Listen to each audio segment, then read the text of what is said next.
नमस्कार. कसे आहात सगळे? आज थोडंसं जरा शेअर करायचं आहे. लिहून काढलं आहे आणि मी साद घालते कमेंट बॉक्समध्ये प्रतिसाद नक्की द्या. कधी-कधी काय होतं, की माणसं बदलत जातात असं आपल्याला वाटतं. आपल्याला ते जाणवत असतं, काही गोष्टींमधनं आपल्याला ते दिसत असतं. आपण अनुभवत सुद्धा असतो. पण तरीही आपण शांत राहतो. का बरं? प्रसंगी 2 पावलं आपण मागे सुद्धा जातो. मनाला समजावतो. वेळ नसेल, कामात असतील, विसरले असतील किंवा स्किप झालं असेल. अशी एक ना अनेक कारणं आपण आपल्या मनाला देऊन स्वतःला समजावत राहतो. याचं कारण एकच असतं. कारण आपल्याला वाटत असतं, की आपलीच माणसं आहेत. आज ना उद्या नक्की प्रतिसाद देतील.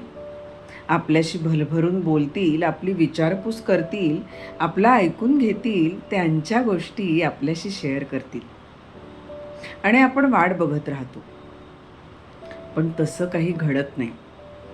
आणि मग हळूहळू हे साद घालणं, मग ते बोलणं असो, मेसेज असो, रिप्लाय असो किंवा अगदी छोटंसं संभाषण असो, हळूहळू ते कमी होत जातं आणि मग कालांतराने ते बंद होतं.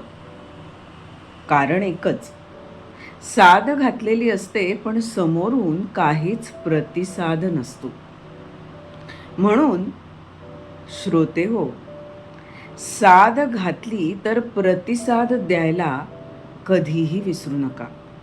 भलेही तुम्हाला लगेच शक्य नसेल, पण वेळ काढून, उशिरा का होईना, पण वेळ काढून नक्की सादाला प्रतिसाद द्या.